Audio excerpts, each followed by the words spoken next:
Clear? આ રીતેની આકૃતિ છે કે કઈ રીતે શું કરે છે. તો પ્રોજેસ્ટેરોન શું કરશે, GnRH નું પ્રમાણ ઘટાડે. પણ ડોક્ટર શું કરતા હોય, આ 7 દિવસમાં ભૂલાય નહીં એટલા માટે આયર્નની ગોળી આપી દે, અથવા અણધાર્યું અસુરક્ષિત કોઈ ગર્ભ રહી ગયું, ચલો ફલન થઈ ગયું, હવે જોઈતું નથી, તો પછી આ 3 પદ્ધતિઓ તરત ઇમરજન્સીમાં પણ કેટલું અફળદ્રુપતા, જેને આપણે વંધ્યતા અથવા ઇનફર્ટિલિટી કહીએ, તો ભારત સિવાય દેશમાં, બીજા દેશોમાં, દુનિયામાં ઘણી બધી દંપતીઓ અફળદ્રુપ છે, જે બાળક પેદા કરી શકતી નથી. અફળદ્રુપ કોને કહેવાય? હેલો વિદ્યાર્થી મિત્રો, કેમ છો? આશા રાખું છું કે બધા જ મજામાં હશો અને સારી એવી નીટની તૈયારી કરી રહ્યા હશો. બેટા, આજે આપણે વાત કરવા માટે જઈ રહ્યા છીએ જે પ્રાજનનિક સ્વાસ્થ્ય નામનું ચેપ્ટર છે, રિપ્રોડક્ટિવ હેલ્થ, એના સમરી લેક્ચર વિશે, એટલે કે સારાંશ. તમે બુકમાં જુઓ છો, એમાં છેલ્લા પેજ ઉપર જ્યારે ચેપ્ટર પૂરું થાય ત્યારે છેલ્લા પેજ પર સારાંશ એટલે કે સમરી આપેલી હોય છે. એટલે કે તમે આ ચેપ્ટરમાંથી શું શું ભણ્યા એનું એક ઓવરવ્યૂ, એટલે કે રિવાઇઝ થઈ જાય. એના માટે આજે આપણે અહીંયા મળ્યા છીએ અને એ ચેપ્ટરની આપણે સારાંશ વિશે અહીંયા વાત કરવાની છે. એટલે એના કારણે તમારે બધું ચેપ્ટર આખું રિકેપ થઈ જાય, બરાબર? તો ક્યાંક કોઈ બાકી રહ્યું હોય અથવા અણસમજ હોય તો તમારા ધ્યાનમાં તરત આવી જાય, યસ આ તો હું ભૂલી ગયો હતો, યાદ આવી ગયું. ક્લિયર છે? તો શરૂઆત કરીએ, વધારે સમય લેતા નથી. સમરી લેક્ચર છે એટલે બેટા સ્પીડમાં હશે. ક્લિયર? કારણ કે ઓલરેડી તમે સમજી જ ગયા છો આગળના લેક્ચરની અંદર, આ ફક્ત સમરી લેક્ચર છે. તો ચલો વાત કરીએ આપણે. પહેલા તો કયા કયા ટોપિક્સ છે બેટા, ટોપિક ટુ બી કવર્ડ. તેમાં પ્રસ્તાવના છે, પ્રાજનનિક સ્વાસ્થ્ય સમસ્યાઓ અને વ્યૂહાત્મક આયોજન છે. ત્યાર પછી વસ્તી વિસ્ફોટ અને જન્મ નિયંત્રણ વાળો એક ટોપિક આપેલો છે, ગર્ભજળ કસોટી, વસ્તી વૃદ્ધિ અને નિયંત્રણ.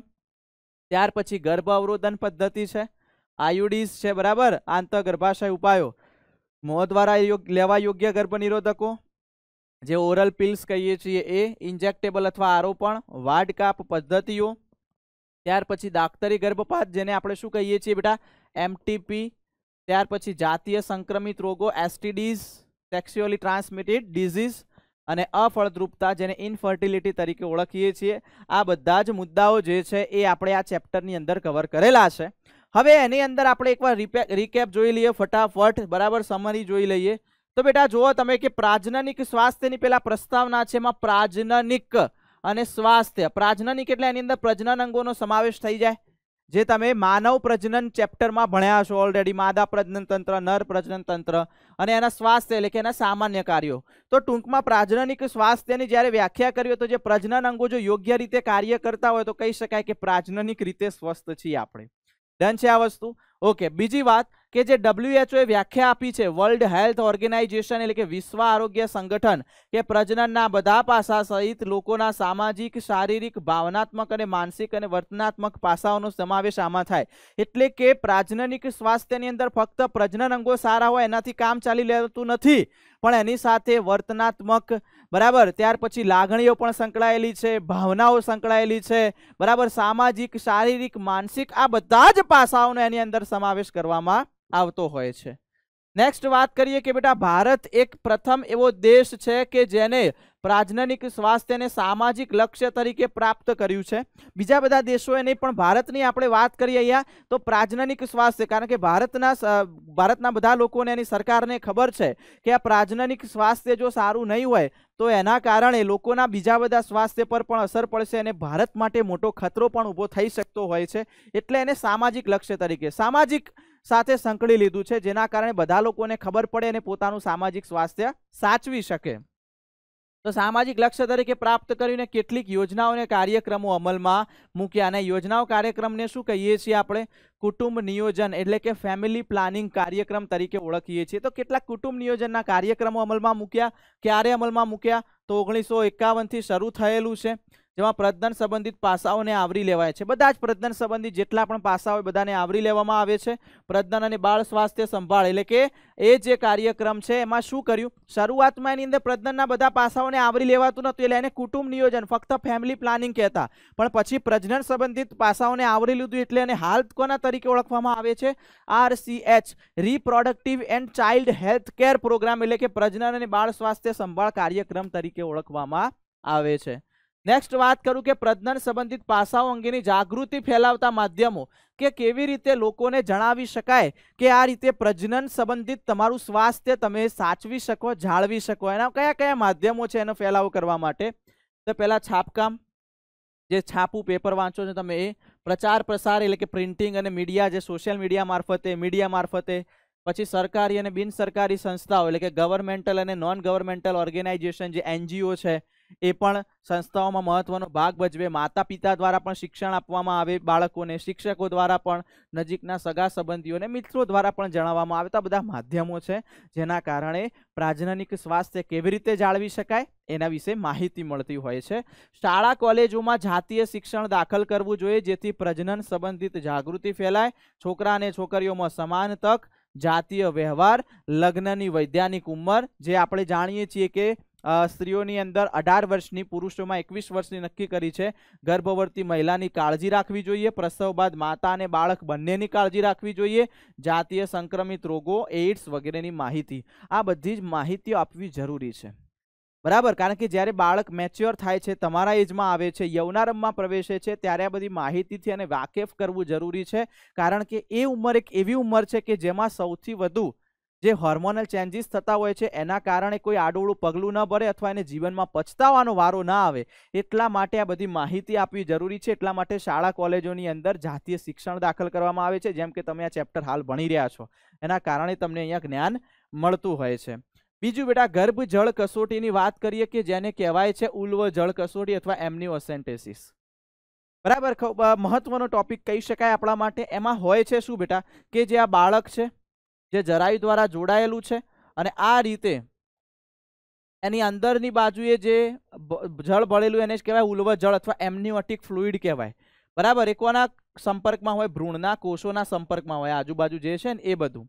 અને આ કસોટી ક્યારે કરવામાં આવે છે? NCERTમાં નથી આપી પણ કહી દઉં, 14 થી 18 અઠવાડિયા દરમિયાન કરવામાં આવે.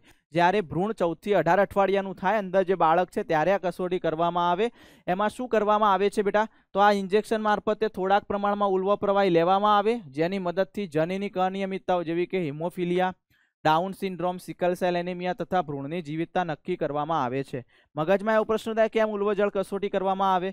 તો એના કારણે ખબર પડે કે જે અંદરનું ગર્ભ છે એને કોઈ જાતીય અનિયમિતતાઓ તો નથી, એને હિમોફિલિયા તો નથી થયો, ડાઉન સિન્ડ્રોમ તો નથી થયો, સિકલ સેલ એનિમિયા નથી થયો, અથવા તો એ જીવિત છે કે મૃત એ નક્કી કરવા માટે આ ઉલ્વ જળ કસોટી કરવામાં આવે છે. અથવા તો તમને કહું, ઉલ્વ જળ કસોટીની મદદથી એ પણ જાણી શકાય કે બાળક એ નર છે કે માદા છે, પણ એનો હેતુ નથી. બરાબર, સ્ત્રી ભ્રૂણ હત્યા વધી ગઈ હતી એટલે. બરાબર, એ જાતીય ગુનો છે. તો લિંગ પરીક્ષણ પણ થઈ શકે. ભારતની વસ્તી વૃદ્ધિ આપણે વાત કરીએ, આપણે જોઈએ કે ભારત પ્રથમ દેશ બની ગયો છે વસ્તીની બાબતે. તો ભારતની વસ્તી વૃદ્ધિમાં જો આઝાદી સમયે ભારતની વસ્તી કેટલી હતી? 350 મિલિયન હતી. જ્યારે એટલા જ સમયગાળામાં 1900માં વસ્તી કેટલી હતી? દુનિયાની 2 બિલિયન જેટલી હતી. બરાબર, હવે 2000માં કેટલી થઈ? 1 બિલિયન થઈ ભારતની. 2000માં દુનિયાની 6 બિલિયન થઈ ગઈ. 2011માં ભારતની 1.2 બિલિયન થઈ, જ્યારે 2011માં દુનિયાની 7.2 બિલિયન થઈ. આજે વસ્તીની વાત કરું, જે આપણી બુકમાં નથી આપેલું, તો આજે ભારતની વસ્તી 1.4 બિલિયન છે, જ્યારે દુનિયાની વસ્તી 7.8 બિલિયન છે. એટલે કે કહી શકાય કે દુનિયાની વસ્તી વધારામાં ભારતનો સૌથી મોટો ફાળો છે. ક્લિયર? ઓકે. બીજું બેટા, શા માટે વસ્તી વૃદ્ધિ થઈ રહી છે? તો પહેલા જન્મદર, જેને નોર્ટાલિટી કહીએ છીએ, તો જન્મદર વધે તો વસ્તી વધે. બીજું મૃત્યુદર, મૃત્યુદર ઘટે જેને મોર્ટાલિટી કહે, એટલે મૃત્યુ ઓછા થાય તો પણ વસ્તી વધે. માતૃ મૃત્યુદર, જેને મેટર્નલ મોર્ટાલિટી રેટ MMR કહીએ છીએ, એટલે કે માતાઓનો મરવાનો દર ઘટે મૃત્યુનો, તો આપોઆપ બાળકની સંખ્યા વધવાની છે, વસ્તી વધવાની છે. તો માતૃ મૃત્યુદર ઘટે તો પણ વસ્તી વધે. બાળ મૃત્યુદર, ઇન્ફેન્ટ મોર્ટાલિટી રેટ IMR, એટલે કે જો બાળકને મરવાની સંખ્યા ઘટે તો પણ વસ્તી વધે, કારણ કે બાળક મરતા નથી તો વસ્તી વધે છે. તો બાળ મૃત્યુદર ઘટે તો વસ્તી વધે છે. બીજું બેટા કે પ્રજનન વયના લોકોમાં વધારો થાય. બરાબર, જે 20, 21 અથવા 20 થી 30 વર્ષની ઉંમરના લોકો છે, એટલે પ્રજનન કરી શકે એવા લોકો છે. જો પ્રજનન વયના લોકો વધશે તો આપોઆપ વસ્તી વધવાની છે. ક્લિયર છે? બીજું બેટા, સ્થળાંતરણ, જેને માઇગ્રેશન કહીએ છીએ. સ્થળાંતરણ એટલે શું? કે જો ભારતની વસ્તી અહીંયાથી કેનેડામાં જાય છે તો કેનેડામાં સ્થળાંતર થયું, તો એનો મતલબ કેનેડામાં વસ્તી વધી, પણ ભારતમાંથી તો વસ્તી ઓછી થઈ ને, તો એ શું થયું કહેવાય બેટા? એ બહિર સ્થળાંતર થયું. ભારતમાંથી બહિર સ્થળાંતર, કેનેડાની અંદર ગયેલા અંતર સ્થળાંતરણ. તો અહીંયા કહે છે કે જો અંતર સ્થળાંતરણ થાય એટલે એને ઇમિગ્રેશન કહેવાય, તો વસ્તી વધે. પણ બહિર સ્થળાંતરણ થાય એને એમિગ્રેશન કહેવાય, તો વસ્તી ઘટે. ક્લિયર? તો આ વસ્તી યાદ રાખવાનું બેટા. વૃદ્ધિ દર, તો 2001માં વાત કરીએ, જે NCERTમાં નથી આપ્યું, 2011નું આપ્યું છે, પણ બંને સમજાય છે. 2001માં 1.7% વસ્તી વૃદ્ધિનો દર હતો, એટલે કે દર 1000 17 વધે. બરાબર. દર 1000 વસ્તી લઈએ આપણે લોકો, એમાં 17 નો દર વર્ષે ઉમેરો થતો જાય વધારાનો. પણ અત્યારે 2011માં 2% ઓછો છે, એટલે કે દર 1000 20 વધે છે. દર 1000 એટલે કે એક વર્ષ, ધારો કે આ જે 2023 હોય તો 2024માં જઈએ તો દર 1000 વસ્તી લો તમે, 1000 નક્કી કર્યો તો એમાં 20 જણા વધી ગયા હોય, બરાબર. દર 1000 તો વિચારો, તો લાખો કરોડો અબજો છે વસ્તી, એમાં ગણતરી કરીએ તો બહુ મોટો તફાવત આવે. સરકાર શું કર્યું છે વસ્તી ઘટાડવામાં? તો એને લીધેલા પરિવાર, એને શું પગલાં લીધેલા છે?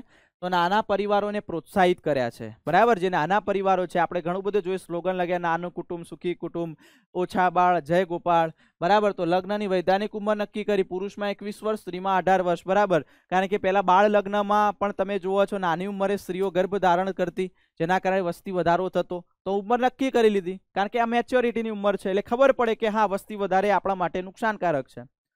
કેટલાક સ્લોગન પણ અહીંયા આપણે જોઈ શકીએ છીએ બેટા, નાના પરિવાર સુખી પરિવાર, હમ દો હમારે દો, બચ્ચે દો હી અચ્છે, બરાબર. ઓછા બાળ જય ગોપાળ, પછી ગર્ભ નિરોધક પદ્ધતિનો ઉપયોગ, આ બધું પણ જોવા મળતું હોય છે.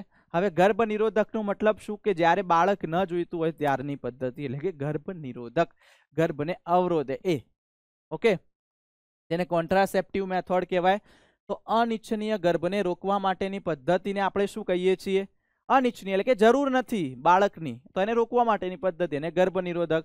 તો આ ગર્ભ નિરોધક પદ્ધતિ કેવી હોવી જોઈએ? તો આદર્શ હોવી જોઈએ. અને આદર્શ માટે કયા કયા લક્ષણો પાલન કરતી હોવી જોઈએ? પહેલા તો અસરકારક, ઇફેક્ટિવ હોવી જોઈએ.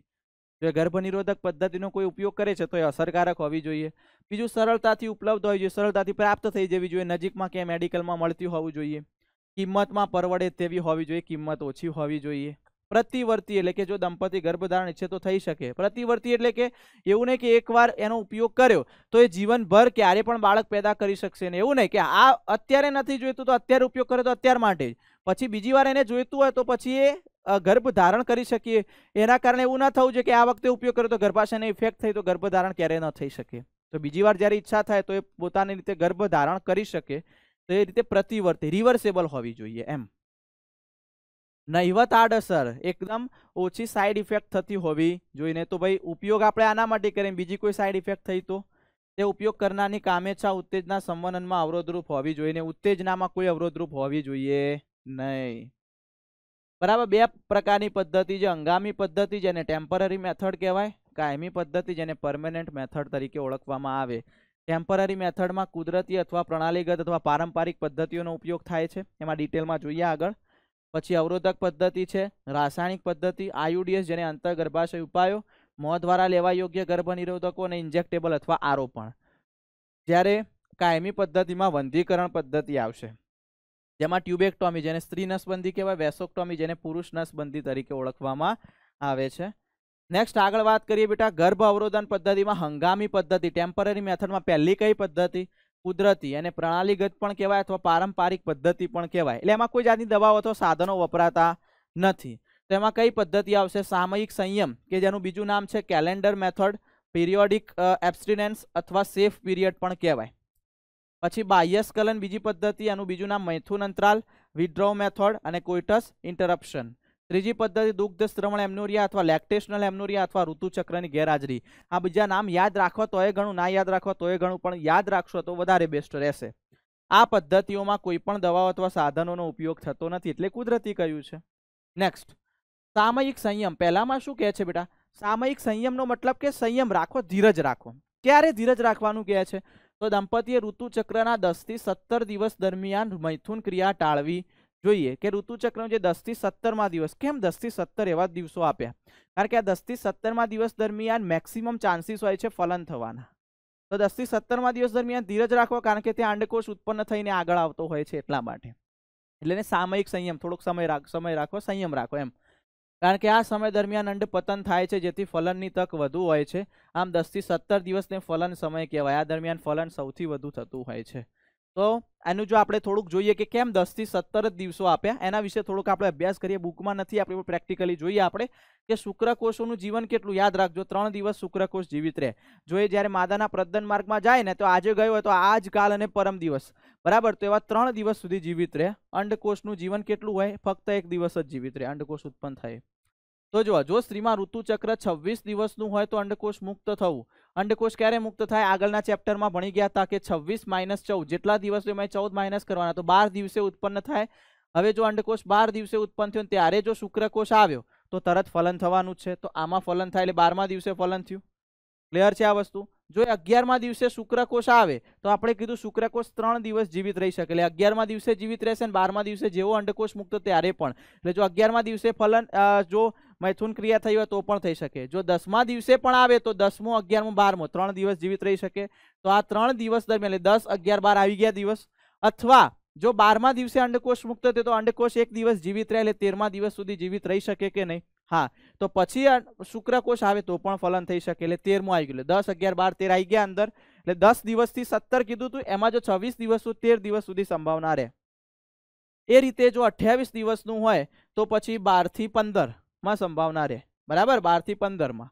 પણ ટૂંકમાં જોજો, પછી જો 30 દિવસનું તો 17, એટલે ટૂંકમાં 10 થી 17 દિવસો નોર્મલી આપણે લીધા હતા. ઓકે, તો આ એક પ્રેક્ટિકલી સમજાવવાનો પ્રયત્ન કર્યો છે. એક પહેલી પદ્ધતિ સામયિક સંયમ. બાહ્યસ્ખલન અથવા મૈથુન અંતરાલ જે સૌથી વધુ નિષ્ફળતાનો દર છે. એમાં શું હોય છે બેટા? મૈથુન ક્રિયા વખતે જ્યારે પુરુષ સાથી જે વીર્યનો ત્યાગ કરે એ વીર્યના ત્યાગ વખતે જે શિશ્ન છે એને વજાઇનામાંથી એટલે કે યોનિ માર્ગમાંથી બહાર નીકાળી દેવાનું, એટલે વીર્ય બહારના ભાગે સ્ખલિત થાય. એટલે ઇન્સેમિનેશનથી બચી શકાય. અંદર વીર્ય જશે જ નહીં તો શુક્રકોષો આવશે નહીં, જેના કારણે ફલન થવાનું નથી. પણ આમાં નિષ્ફળતાનો દર છે, એમાં નક્કી હોતું નથી. બરાબર, કારણ કે ઉત્તેજનાના કારણે શિશ્ન યોગ્ય સમય બહાર ન નીકળે તો પછી એ તકલીફ રહેતી હોય છે ફલનની. તો એને વીર્ય સેચનથી બચવા માટે દુગ્ધ શ્રવણ, એમનોરિયા અથવા ઋતુચક્રની ગેરહાજરી. આમાં શું છે બેટા? પ્રસૂતિ પછી ભરપૂર દુગ્ધ સ્રાવ થાય બાળક માટે. તો મહત્તમ 6 મહિના સુધી જ્યારે ભરપૂર દુગ્ધ સ્રાવ થતો હોય ત્યારે અંડકોષ ઉત્પન્ન થતું નથી ને એ વખતે ફલનની તકો શૂન્ય હોય. પણ મહત્તમ 6 મહિના સુધી પછી નહીં, એટલે ઋતુચક્ર ગેરહાજર હોય ટૂંકમાં. બરાબર, ક્લિયર છે આ વસ્તુ? હવે મગજમાં પ્રશ્ન થાય, સાહેબ કેમ ઋતુચક્ર ગેરહાજર હોય 6 મહિના દરમિયાન? તો બેટા જો, હાઇપોથેલેમસમાંથી શું મુક્ત થયો? PRL RH, જેને કોણે અસર કરી? અગ્ર પિટ્યુટરી ગ્રંથિને. આ બધું મેં આગળના ચેપ્ટરની સમરીમાં પણ ભણાવ્યું છે. હવે અગ્ર પિટ્યુટરી ગ્રંથિને મુક્ત એટલે PRL મુક્ત થયો. PRL નું કામ શું હોય? દૂધનો સ્ત્રાવ કરે. હવે PRL હતો એ કોનો સ્ત્રાવ ઘટાડે? GnRH નો સ્ત્રાવ ઘટાડે. યાદ રાખજો, પ્રોલેક્ટિને. હવે આ ઘટે તો FSH LH ઘટે. FSH LH ઘટે તો પુટિકાઓનો વિકાસ ના થાય, કારણ કે FSH પુટિકાનો વિકાસ કરતો હતો. પુટિકાનો વિકાસ જ ના થાય તો એની અંદરથી અંડકોષ મુક્ત ના થાય, અંડકોષપાત ના થાય, એટલે ઋતુચક્ર ગેરહાજર જોવા મળે છે. ઋતુચક્ર ના હોય તો ફલન થાય નહીં. ઓકે, અવરોધક પદ્ધતિમાં શું હોય? બેરિયર મેથડ બેટા. એની અંદર તો તે શુક્રકોષ અને અંડકોષને સીધા ભૌતિક સંપર્કમાં આવતા રોકે છે. બરાબર, તો એની અંદર કોન્ડમનો સમાવેશ થાય. તે પાતળા રબર અથવા લેટેક્સથી બનેલું છે. કોન્ડમ જે છે એ રોકે છે બંનેને. ક્લિયર? અને પાતળા રબર અથવા લેટેક્સથી બનેલ છે. નિરોધ એ કોન્ડમની સુપ્રસિદ્ધ માર્કો અથવા બ્રાન્ડ છે. એમાં જે નિરોધ છે એ કોન્ડમની એક બ્રાન્ડ કહી શકાય. બરાબર, અલગ અલગ કંપની હોય છે. એ રીતે જે ભારતના પુરુષના શિશ્નને ઢાંકવા વપરાય છે. યાદ રાખજો, નિરોધ ફક્ત ભારતના પુરુષના ઢાંકવા માટે જ વાપરતા હોય છે. પણ કોન્ડમની વાત કરીએ તો બંને માટે હોય, સ્ત્રી અને પુરુષ બંને. પણ નિરોધ તો પર્ટિક્યુલરલી પુરુષ માટે. તો પુરુષનો જે કોન્ડમ છે તો એ શિશ્નને ઢાંકવા વપરાય, સ્ત્રીમાં યોનિ માર્ગને ઢાંકવા વપરાય. આનો ફરીથી ઉપયોગ કરી શકાય નહીં, આનો પણ ફરીથી ઉપયોગ કરી શકાય નહીં. તે ગર્ભાધાનથી બચાવે, પ્રેગ્નન્સીથી બચાવે. ઓકે, તો તે પણ ગર્ભાધાનથી બચાવે. બીજું, તે STD જાતીય સંક્રમિત ચેપથી બચાવે, કારણ કે બંનેનો ટચ થતો નથી સ્કિનનો, તો આ પણ જાતીય સંક્રમિત ચેપથી બચાવે. બરાબર, બીજી એક અવરોધક પદ્ધતિમાં ઉદાહરણ આવે આંતરપટલ, વોલ્ટ્સ અને ગ્રીવા ટોપી. તો તે પાતળા રબરનું બનેલું, જેમ કોન્ડમ હતું એ રીતે જ. તે સ્ત્રીની ગ્રીવાને ઢાંકવા વપરાય. આ ક્યાં ઢાંકે? ગ્રીવાને ઢાંકે છે. ફક્ત ગ્રીવાને ઢાંકે, આગળની વજાઇનામાં ઢાંકતું નથી. તો ગર્ભદાન તો અટકી શકે, શુક્રકોષ તો અંદર નહીં જઈ શકે, પણ વજાઇનામાં ટચ તો થયું, તો તે STD જાતીય સંક્રમિત ચેપથી બચાવી શકતું નથી. જ્યારે કોન્ડમ બંને ગર્ભાધાન અને જાતીય ચેપથી બચાવતું હતું. આ ફક્ત ગર્ભાધાનથી બચાવે, જાતીય ચેપથી બચાવે નહીં. રાસાયણિક પદ્ધતિની વાત કરું બેટા, તો રાસાયણિક પદ્ધતિમાં વિવિધ રસાયણોનો ઉપયોગ થાય, જેમ કે ક્રીમ, જેલ, ફોર્મ એ વગેરે વાપરવામાં આવે, જે શુક્રાણુ નાશક છે, જે શુક્રકોષોનો નાશ કરે. પણ આ રાસાયણિક પદ્ધતિને કોની સાથે વાપરવામાં આવે? તો અવરોધન પદ્ધતિ, જેમ કે વોલ્ટ્સ હતું, ગ્રીવા ટોપી હતું, આંતરપટલ, એની સાથે જો વધુ ગર્ભ અવરોધક મૂલ્ય ધરાવે, એની સાથે વાપરો તો વધારે ગર્ભ અવરોધક મૂલ્ય ધરાવે. નોંધ, એમાં જે સહેલી છે, મોં દ્વારા લેવામાં આવતી ગોળી છે, જે કોના દ્વારા નિર્માણ કરવામાં આવી? CDRI, central drug research institute, ભારતમાં લખનઉ ખાતે આવેલું છે. એટલે કે ભારતના વૈજ્ઞાનિકોએ જેનું નિર્માણ કર્યું. અંતઃ ગર્ભાશય ઉપાયો મોસ્ટ IMP IUDs કહેવાય અથવા IUCD. બરાબર, ઇન્ટ્રા યુટેરાઇન ડિવાઇસ અથવા ઇન્ટ્રા યુટેરાઇન કોન્ટ્રાસેપ્ટિવ ડિવાઇસીસ. બરાબર, તો એને એ રીતે ઓળખવામાં આવે. ભારતમાં વ્યાપક પ્રમાણમાં સ્વીકૃત થયેલ સૌથી વધુ વપરાતી આ પદ્ધતિ છે. આ પદ્ધતિમાં જે સ્ત્રીઓ ગર્ભધારણ પ્રેગ્નન્સીમાં વિલંબ ઈચ્છે છે અથવા એક બાળકથી બીજા બાળક, એક બાળક છે બીજું બાળક નથી જોઈતું તો વિલંબ ઈચ્છે છે, અવકાશ સમય ઈચ્છે છે, તો એના માટે બેસ્ટ છે. આ પદ્ધતિ ડોક્ટર એટલે કે નિષ્ણાંત નર્સની સલાહ મુજબ કરવામાં આવે છે. જો કાં તો ડોક્ટર્સ કાં તો કોઈ નિષ્ણાંત નર્સ હોય એના દેખરેખ હેઠળ જ કરવામાં આવે. 3 પ્રકાર: બિન ઔષધીય આયુડીએસ જેમાં આંકડી અથવા લિપિડ લૂપનો સમાવેશ થાય. કોપર મુક્ત કરતા આયુડીએસ જેમાં કોપર ટી, કોપર 7, મલ્ટીલોડ 375 નું ઉદાહરણ યાદ રાખજો, ખાસ નેટમાં પૂછાય છે. અંતઃસ્રાવ મુક્ત કરતામાં પ્રોજેસ્ટાસર્ટ અને LNG-20 નો સમાવેશ થતો હોય છે. પહેલા વાત કરીએ બેટા બિન ઔષધીય આયુડીએસ એટલે કે એમાં કોઈ જાતની ઔષધો અથવા અંતઃસ્રાવ ઉત્પન્ન થતા નથી, તો તેનું કોઈ પણ પ્રકારના અંતઃસ્રાવ મુક્ત કરતું નથી.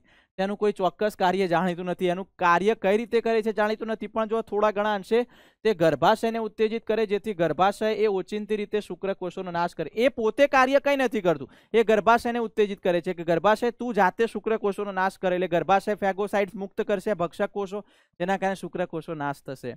આમાં ઉદાહરણ કયું આવશે તો લિપિડ લૂપ, આંકડી કહીએ એને, એનો આકાર આ રીતનો હોય છે, તમે જોઈ શકો છો. ક્લિયર? બરાબર. કોપર ટી તો હવે આવશે. કોપર મુક્ત કરતા આયુડીએસ તો કોપર આયનો હોય શુક્રકોષની ચલિતામાં. કેમ કોપર આયનો? કારણ કે કોપર આયનો શુક્રકોષની ચલિતા ઘટાડી દે, સ્પીડ ઘટાડી દે. સ્પીડ ઘટે એટલે અંડકોષ સુધી પહોંચી ના શકે. કોપર આયને શુક્રકોષની ફલન ક્ષમતા અવરોધી દીધી. કેમ? કારણ કે સ્પીડ ઘટી ગઈ એટલે. તો શુક્રકોષના કોષરસમાં પ્રોટીનના બદલાવ લાવે, પ્રોટીનમાં બદલાવ લાવશે એટલે કેપેસિટેશન થશે. અને યાદ કરો કેપેસિટેશન આગલા ચેપ્ટરમાં કહ્યું હતું, એટલે જેથી સ્પીડ વધે નહીં. એક્ઝામ્પલમાં કોપર ટી, કોપર 7, મલ્ટીલોડ 375 આના ઉદાહરણ છે. અંતઃસ્રાવ મુક્ત કરતા આયુડીએસમાં શું આવશે તો અંતઃસ્રાવથી ભરેલા હોય. કયો અંતઃસ્રાવ? પ્રોજેસ્ટેરોન. ઓકે, જેમ કે LNG-20 છે, એનું નામ આપણે જોઈએ તો લ્યુબેનોસ્ટેરોલ થાય 20, અને બીજું પ્રોજેસ્ટાસર્ટ, બંનેમાં પ્રોજેસ્ટેરોન જ હોય. અંતઃસ્રાવ નું કાર્ય શું? અંડપતન અવરોધે, અંડવાહિનીમાં પક્ષમીય ગતિને અવરોધે. બરાબર, એટલે કે અંડવાહિનીમાં પક્ષમીય ગતિ અવરોધે એટલે અંડકોષનું વહન આપોઆપ ધીમું થઈ જશે. ગર્ભાશયના એન્ડોમેટ્રિયમને ગર્ભ સ્થાપન માટે અયોગ્ય બનાવે. એન્ડોમેટ્રિયમ અયોગ્ય થઈ ગયું તો ભાઈ બાળકનું નિર્માણ નહીં થઈ શકે. ગ્રીવાના શ્લેષ્મ સ્તરની ગુણવત્તામાં બદલાવ લાવે જેથી શુક્રકોષ વિરોધી બનાવે. હવે ગ્રીવા શરૂઆત છે ભાઈ, ત્યાંથી શુક્રકોષો એન્ટર થાય. હવે ગ્રીવાને જ વિરોધી બનાવી દીધી, એનું શ્લેષ્મ બદલી દીધું, શ્લેષ્મ એકદમ જાડું થઈ જશે જેથી શુક્રકોષો અંદર આવી શકશે નહીં. ક્લિયર? આ રીતેની આકૃતિ છે કે કઈ રીતે શું કરે છે. તો પ્રોજેસ્ટેરોન શું કરશે? GnRH નું પ્રમાણ ઘટાડે, FSH LH નું પ્રમાણ પણ ઘટે, અંડપુટિકાનો વિકાસ અવરા જેથી અંડપતન થાય નહીં. અંડપતન જ ના થાય, અહીંયાથી અંડકોષ જ ના આવે તો વાત પૂરી થઈ ગઈ. અહીંયા પક્ષમીય ગતિ જ અવરોધી દીધી એટલે અંડકોષ સપોઝ આવે છે તો આગળ વધી શકતો નથી. સપોઝ અંડકોષ આવી ગયો તો અહીંયા એન્ડોમેટ્રિયમનું નિર્માણ જ નહીં થવા દેતું તો ગર્ભસ્થાપન પણ થતું નથી. ના ગ્રીવાની શ્લેષ્મની ગુણવત્તા જો આ જગ્યાએ શ્લેષ્મ ભરાઈ જાય એટલે શુક્રકોષ એન્ટર થઈ શકે નહીં. ઓકે, મોં દ્વારા લેવા યોગ્ય ગર્ભ નિરોધકો જેને ઓરલ કોન્ટ્રાસેપ્ટિવ કહેવાય, તેને શું પિલ્સ તરીકે પણ ઓળખવામાં આવે છે, જે ગોળી લેતા હોઈએ છીએ એ. તે કયા અંતઃસ્રાવથી? કાં તો પ્રોજેસ્ટેરોન હોય, કાં તો પ્રોજેસ્ટેરોન ઇસ્ટ્રોજન બે ભેગા કરેલા હોય, એકલો ઇસ્ટ્રોજન ના હોય. બરાબર છે. હવે પિલ્સ એ ઋતુચક્રના પ્રથમ 5 દિવસ દરમિયાન લેવાની શરૂઆત કરવામાં આવે ને સતત 21 દિવસ સુધી લેવામાં આવે છે. ત્યારબાદ 7 દિવસનો ગેપ હોય પછી ફરીથી કરવા. પિલ્સ કેવી રીતે લેવાની બેટા? પહેલા 5 દિવસમાં લેવા ઋતુચક્રના, કાં તો પહેલા દિવસ, કાં તો બીજા, કાં તો ત્રીજા, કાં તો ચોથા, કાં તો પાંચમા. જો કોઈ સ્ત્રી 5મા દિવસે લે છે એટલે કે આ 5મો દિવસ છે. બરાબર, સતત 21 દિવસ સુધી લેવી પડે. એટલે ચલો 1 2 3 4 5 6 7 8 9 10 11 12 13 14 15 16 17 18 19 20 21 21 થઈ ગયા. એટલે કયો દિવસ આવ્યો? 5મા દિવસથી 21 દિવસ એટલે કે 25 દિવસ સુધી એને લીધી. પાછળના જે 7 દિવસ હોય ગેપ લેવાની. પણ ડોક્ટર શું કરતા હોય આ 7 દિવસમાં ભૂલાય નહીં એટલા માટે આયર્નની ગોળી આપી દે, જેના કારણે રક્તકણોની સંખ્યા વધે. બરાબર, એટલે આયર્નની ગોળી આપી દેશે, દવા આપી દેશે, એટલે 7 દિવસ હતા જે વચ્ચે ગેપ આવીએ. કયો? 26 27 28 અને પહેલું, બીજું, ત્રીજું, ચોથું. બરાબર, આ દિવસ ગેપ લેવાની હોય અને આ દિવસ આયર્નની ગોળી આપતા, એટલે ભૂલાય નહીં એટલા માટે. બાકી ગેપ પણ એકલી લઈ શકાય. પછી પાછી જો ગર્ભધારણ ના જોઈતું હોય તો પાછું રિપીટ કરો, 5મા દિવસથી પાછી લેવાની. ક્લિયર છે આ વસ્તુ? ઓકે, તો આ રીતે એટલે આ દિવસ દરમિયાન જો લીધું એટલે પ્રોજેસ્ટેરોન વાળી ગોળી લીધી એટલે પ્રોજેસ્ટેરોનનું પ્રમાણ કેટલું હતું? હાઈમાં હતું. પ્રોજેસ્ટેરોન વધારે હશે એટલે એના કારણે જો શું થશે તો પ્રોજેસ્ટેરોનનું પ્રમાણ વધુ હોવાથી અંડપતન થાય નહીં. પ્રોજેસ્ટેરોન અંડકોષને મુક્ત થવા દેતો નથી. પછી પાછળના 7 દિવસ ગેપ આવ્યું, એટલે ગેપમાં શું થશે બેટા, તો ગેપની અંદર પ્રોજેસ્ટેરોન એકદમ ઘટી ગયો, એટલે તરત જ જે એન્ડોમેટ્રિયમ હતું એ તરત જ તૂટી જશે અને ઋતુસ્રાવ થશે, માસિક સ્ત્રાવ થશે. સહેલી વિશે તો મેં સમજાવ્યું તમને આ રીતે, પણ સહેલી બિન સ્ટીરોઇડ ગોળી છે, એમાં સ્ટીરોઇડ હોતા નથી, એટલે સારી વસ્તુ છે. તે અઠવાડિયે એક જ વાર લેવાય. પેલી બધી કેવી હતી, તો પહેલા 5 દિવસથી લેવાય તો 21 દિવસ સુધી, આમાં એક અઠવાડિયે એક જ વાર લેવાય છે. તે ગર્ભાશયના એન્ડોમેટ્રિયમને રિસેપ્ટરમાં બદલાવ લાવે. હવે આ સહેલીનું કામ થોડું અલગ છે. આ જગ્યાએ એન્ડોમેટ્રિયમમાં શું હોય, ઇસ્ટ્રોજનના રિસેપ્ટર હોય, જે જગ્યાએ ઇસ્ટ્રોજન જોડાશે અને ઇસ્ટ્રોજન પોતાનું કામ કરશે. હવે ઇસ્ટ્રોજનના રિસેપ્ટરમાં જ બદલાવ લાવે તો ઇસ્ટ્રોજન જોડાઈ ના શકે. ઇસ્ટ્રોજન ના જોડાઈ શકે તો જેના કારણે એન્ડોમેટ્રિયમનું નિર્માણ જ ના થાય, જેથી ગર્ભધારણ થાય નહીં. ઓકે, આ બધા અલગ અલગ સાધનો છે, જો મેં લખેલા છે કે આપણે જે ભણ્યા આયુડીએસ, એ અલગ અલગ સાધનો છે. પછી ઇન્જેક્ટેબલ. ઇન્જેક્ટેબલ એટલે કે ઇન્જેક્શન સ્વરૂપે આપો. આરોપણ એટલે કે ત્વચાની નીચે પ્રત્યારોપિત કરવા, મૂકી દેવાની ત્વચાની નીચે. આરોપણમાં શું હોય, આ બંનેમાં પ્રોજેસ્ટેરોન અથવા તો ઇસ્ટ્રોજન પ્રોજેસ્ટેરોનનું જ સંયોજન હોય, જેમ કે આગળ પિલ્સમાં હતું એ. ઇન્જેક્શનમાં ઇન્જેક્શન સ્વરૂપે આપ્યું હોય, આરોપણમાં આરોપિત કર્યું હોય, બસ ફરક આ, એટલે કે પિલ્સ જેવું જ કાર્ય છે. જો અહીંયા કહી દીધું. આરોપણમાં આ રીતે તમે જોઈ શકો છો, બરાબર. આ નોર પ્લાન્ટ છે, ઉદાહરણ તમારે નામ લખ્યું નથી, ખાલી આકૃતિ આપી છે બુકમાં. નોર પ્લાન્ટ, અને એકવાર ત્વચાની નીચે મૂક્યું 5 વર્ષ સુધી કાર્ય કરી શકે, એક્સપાયરી ડેટ 5 વર્ષની, બરાબર. નોંધ, આયુડીએસ પ્રોજેસ્ટેરોન અથવા પ્રોજેસ્ટેરોન ઇસ્ટ્રોજનનું સંયોજન, એટલે કે પિલ્સ, આરોપણ અને ઇન્જેક્ટેબલ, આ 3 જે પદ્ધતિઓ હતી એ આપાતકાલીન એટલે કે ઇમરજન્સી કોન્ટ્રાસેપ્ટિવ તરીકે વર્તે, જે બળાત્કાર, સુરક્ષિત અણધાર્યા ગર્ભધારણને રોકે છે. બળાત્કારના કિસ્સામાં હવે જો ફલન થઈ જાય તો એ તો નાજાયજ બાળક છે, એની તો જરૂર નથી. અથવા અણધાર્યું અસુરક્ષિત કોઈ ગર્ભ રહી ગયું, ચલો ફલન થઈ ગયું, હવે જોઈતું નથી, તો પછી આ 3 પદ્ધતિઓ તરત ઇમરજન્સીમાં પણ કેટલું, મૈથુન થાય 72 કલાકની અંદર લઈ લો તો પછી બાળકનું નિર્માણ થવા દેશે નહીં. એટલે ઇમરજન્સીમાં 3 કામ આવી શકે છે. હંગામી પદ્ધતિઓ તો આ બધી જોઈએ આપણે, બરાબર. પછી વાત કરીએ બેટા વાડકાપ પદ્ધતિ અને વંધીકરણની પદ્ધતિઓ, તો સ્ટરીલાઇઝેશન કહેવાય. વાસોક્ટોમીમાં શું હોય, પુરુષ નસબંધી કહેવાય. ટ્યુબેક્ટોમીને સ્ત્રી નસબંધી કહેવાય. અને પુરુષ વાટકાપ પદ્ધતિ અને સ્ત્રી વાટકાપ પદ્ધતિ આપણે જાણીએ છીએ, વૃષણ કોથળીમાં નાનો કાપ મૂકી અને અંડવાહિનીનો ભાગ નાનો કાપી અને બાંધી દેવામાં આવે. આમાં શું, ઉદરમાં નાનો કાપ મૂકી અથવા યોનિ માર્ગમાંથી અંડવાહિનીનો નાનો ભાગ કાપી અને બાંધી દેવામાં આવે, જેના કારણે અંડકોષ અને પેલામાં શુક્રકોષનું વહન અટકી જાય. પણ યાદ રાખજો બેટા, અહીંયા વીર્ય તો ઉત્પન્ન થાય જ, પણ વીર્યમાં શુક્રકોષો ના હોય, બરાબર. અહીંયા ઋતુચક્ર તો નોર્મલ ચાલુ જ રહે, પણ અંડકોષ આવે નહીં, એનું વહન થાય નહીં. ક્લિયર છે? આ વસ્તુ અહીંયા તમે જોઈ શકો છો, બરાબર. તો નોંધ, ગર્ભ નિરોધકની આડઅસરો શું થાય, બધી જે તમે લો છો, ઉપયોગ કરો છો પદ્ધતિ. ઉબકા આવી શકે, ઉદરમાં દુખાવો, પેટમાં દુખાવો થઈ શકે, રક્તસ્રાવ થઈ શકે, અનિયમિત ઋતુચક્ર થઈ શકે, સ્તનનું કેન્સર, પણ આ સાઈડ ઇફેક્ટ રહેલી છે, પણ બહુ ઓછા પ્રમાણમાં એમ. ક્લિયર છે બેટા? દાક્તરી ગર્ભપાત, MTP, most IB topic. MTP નું નામ મેડિકલ ટર્મિનેશન ઓફ પ્રેગ્નન્સી અથવા પ્રેરિત ગર્ભપાત. તો ગર્ભધારણ એટલે કે પ્રેગ્નન્સીના પૂર્ણ સમય પહેલા ઈરાદાપૂર્વક અથવા સ્વૈચ્છિક રીતે કરવામાં આવતું ગર્ભપાત. આમ બાળક 9 મહિને બહાર આવતું હોય છે, બરાબર, પણ 9 મહિના પહેલા જેનું ગર્ભપાત કરવું છે, એને મારી નાખવું છે, તો એને શું કહેવાય? એનો ઈરાદો પણ હોઈ શકે એના પાછળ કોઈ પણ, કારણ કે ઘણીવાર એવું પણ હોઈ શકે કે સ્ત્રીનું જીવનું જોખમ હોય, અથવા તો બાળક મૃત હોય, અથવા તો સ્વૈચ્છિક રીતે મેં નથી જોઈતું, તો એને શું કહેવામાં આવે? એને મૃત કરવામાં આવે, તો એને એમટીપી. વિશ્વમાં દર વર્ષે 45 થી 50 મિલિયન એમટીપી થાય છે, જે કુલ કાલ્પનિક ગર્ભધારણના 1/5 ભાગના છે. એટલે કે જે નોર્મલ જે ડિલિવરી થતી હોય છે, બરાબર, એના 1/5 ભાગની અંદર એમટીપી થતા જોવા મળતા હોય છે. તમે વિચારો ભાઈ, 45 થી 50 મિલિયન, એટલે એમટીપીના કારણે 45 થી 50 મિલિયન, એટલે 4.5 કરોડથી 5 કરોડ વસ્તી તો એમનેમ ઘટી ગઈ. પણ એનો ઉદ્દેશ વસ્તી ઘટાડાનો નથી, યાદ રાખજો, બરાબર. ભારત સરકારે 1971માં આનો કાયદો મૂક્યો. કેમ? કારણ કે આના કારણે સ્ત્રી ભ્રૂણ હત્યા વધી ગઈ હતી, કે ભાઈ કુલવજળ કસોટી કરી અને સ્ત્રી ભ્રૂણ હત્યા કરીને એમટીપી કરાવી દેતા. તો એ 1971માં કાયદો છે. પ્રથમ ટ્રાઇમેસ્ટર 12 અઠવાડિયા દરમિયાન કરવામાં આવતું એમટીપી સુરક્ષિત છે. જો એમટીપી જ કરાવવું હોય તો પહેલા ટ્રાઇમેસ્ટર દરમિયાન જે કરવામાં આવે એ સુરક્ષિત હોય. પછી શું થાય, તો 3 મહિના પછી બેટા પેશી, અંગ, આ બધું બનવાનું શરૂઆત થઈ ગયું, અંગો બની જાય, એટલે પછી બહુ ઘાતક નીવડી શકે.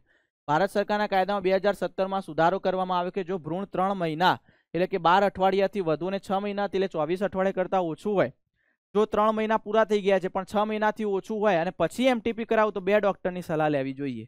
આ એક 2017માં કાયદામાં સુધારો કરવામાં આવ્યો, જો 1971માં હતો.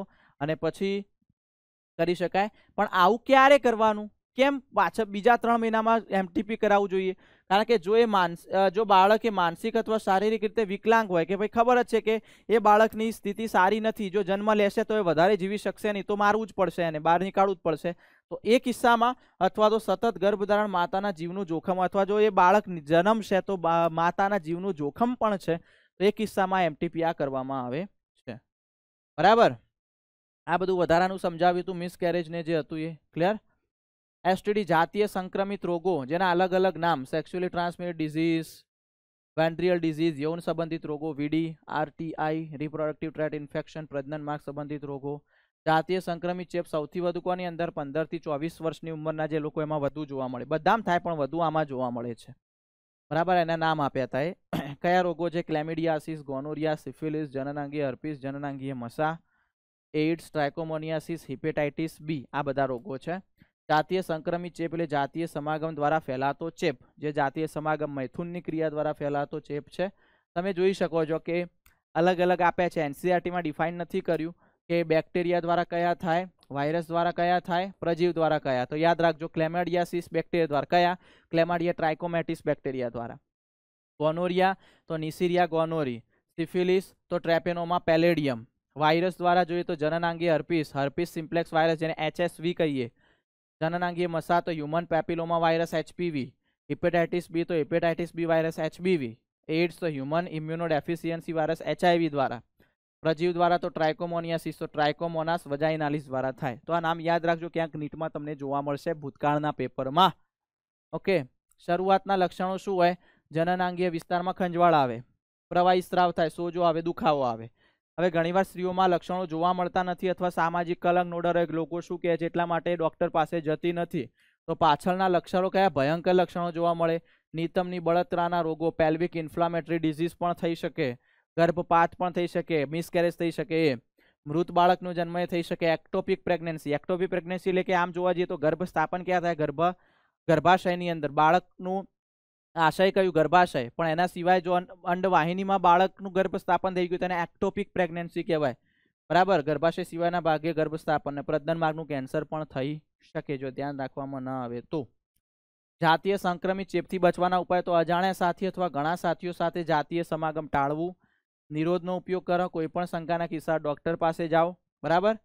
બીજું કે હિપેટાઇટિસ બી, જનનાંગીય હર્પીસ, એઇડ્સ સિવાયના રોગોનું જો વહેલું નિદાન થાય તો સંપૂર્ણપણે મટાડી શકાય. આ 3 મટાડી શકાતા નથી સંપૂર્ણપણે, બાકીના બધાનું વહેલું નિદાન થાય તો મટાડી શકાય છે. અફળદ્રુપતા જેને આપણે વંધ્યતા અથવા ઇનફર્ટિલિટી કહીએ, તો ભારત સિવાય દેશમાં બીજા દેશોમાં દુનિયામાં ઘણી બધી દંપતીઓ અફળદ્રુપ છે, જે બાળક પેદા કરી શકતી નથી. અફળદ્રુપ કોને કહેવાય? 1 વર્ષ સુધી અસુરક્ષિત જાતીય સમાગમ કરવા છતાં પણ બાળક પેદા કરવા સક્ષમ ન હોય તો એને શું કહેવાય? અફળદ્રુપ છે એવું કહી શકાય. ભારતમાં બાળક પેદા ન થવાનો દોષ સ્ત્રીઓને આપવામાં આવે છે, પણ એ ખામી પુરુષોમાં પણ હોઈ શકે.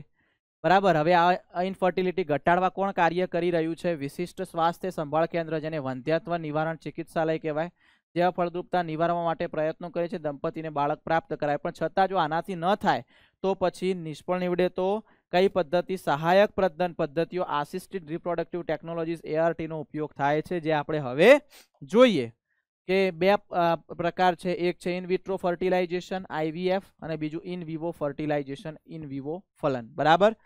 2 ઇન વિટ્રોનો મતલબ શું થાય? શરીરની બહાર પણ પ્રયોગશાળામાં કરવામાં આવતી પદ્ધતિ, અને ઇન વિવોનો મતલબ શરીરની અંદર જ કરવામાં આવતી પદ્ધતિ. બરાબર. તેને શું કહેવાય? એમ્બ્રિયો ટ્રાન્સફર એટલે કે ET એટલે કે ભ્રૂણ સ્થળાંતરણ કહેવાય. કેમ? પ્રયોગશાળામાં ભ્રૂણ બનાવ્યું અને ટ્રાન્સફર કર્યું માતાના ગર્ભાશયમાં અથવા અંડવાહિનીમાં, એટલે એમ્બ્રિયો ટ્રાન્સફર, જેને ટેસ્ટ ટ્યુબ બેબી કહેવાય, કારણ કે ટેસ્ટ ટ્યુબની અંદર એની પ્રક્રિયા કરી હતી પ્રયોગશાળામાં. જો પતિ અથવા પુરુષનો શુક્રકોષ પત્ની દાતા સ્ત્રીના અંડકોષને પ્રયોગશાળામાં ફલન કરાવી ફલિતાનું નિર્માણ કરવાનું, એટલે ફલિતાનું નિર્માણ કરાવીને એને પછી માતાના પ્રજનન માર્ગમાં મોકલી દેવાનું. ઇન વિટ્રોમાં કઈ કઈ પદ્ધતિઓ આવશે યાદ રાખજો? ZIFT, IUT અને ICSI પ્રયોગશાળામાં થાય. જ્યારે ઇન વિવો જે શરીરની અંદર થાય એમાં GIFT અને AI આવે. આ 2 પદ્ધતિઓ. બરાબર. ZIFT નું full form zygote intra fallopian transfer, ફલિતાનંત અંડવાહિની સ્થળાંતર. એમાં શું કરવાનું? પ્રયોગશાળામાં જે શુક્રકોષો અંડકોષો ટેસ્ટ ટ્યુબમાં ભેગા કર્યા હતા, તો એમાંથી જે ફલિતાંડ બન્યું બેટા, તો એ ફલિતાંડને ક્યાં દાખલ કરવાનું? પણ એ ફલિતાંડ કેટલા કોષોનું હોવું જોઈએ? એ ફલિતાંડ કાં તો ફલિતાંડ હોવું જોઈએ એટલે 2 કોષો વાળું, કાં તો 8 ગર્ભકોષ્ઠી કોષો વાળું હોય તો જ અંડવાહિનીમાં દાખલ કરવાનું, તો એને ZIFT કહેવાય. બરાબર 8 કોષો કાં તો ફલિતાંડ હોય તો પણ જો 8 કરતા વધી ગયા કોષો એટલે કે 32 થઈ ગયા કાં તો 16 થઈ ગયા તો પછી એને ગર્ભાશયમાં દાખલ કરવું અને ગર્ભાશયમાં દાખલ કરવાની પદ્ધતિ ઇન્ટ્રાયુટેરાઇન ટ્રાન્સફર અંતર ગર્ભાશય સ્થળાંતરણ કહેવાય. તો આ બંનેમાં ફરક ખબર પડી, આને અંડવાહિનીમાં આને ગર્ભાશયમાં. પણ આ ક્યારે, જ્યારે એકલું ફલિતાંડ હોય અથવા 8 કોષો વાળું તો, પણ આ જો 8 કરતા વધી ગયું એટલે 16 અથવા 32 હોય તો પછી ગર્ભાશય. આઈસીએસઆઈમાં શું કરવાનું બેટા, ઇન્ટ્રાસાઇટોપ્લાઝમિક સ્પર્મ ઇન્જેક્શન અંતઃકોષ રસી શુક્રાણુ નિક્ષેપણ. તો પ્રયોગશાળામાં શું કરવાનું, શુક્રકોષને ઇન્જેક્શનમાં લેવાનું અને અંડકોષમાં ડાયરેક્ટ દાખલ કરી દો એટલે વાત પૂરી થઈ ગઈ, ફલન થઈ ગયું. તો આ પ્રયોગશાળામાં કર્યું એટલે આઈસીએસઆઈ આવશે. બરાબર. જીઆઈએફટી હવે ઇન વિવો પદ્ધતિ આવી કે જે શરીરની અંદર થાય. જીઆઈએફટી એટલે ગેમેટ ઇન્ટ્રા ફેલોપિયન ટ્રાન્સફર, જન્યુ અંતઃ અંડવાહિની સ્થળાંતરણ.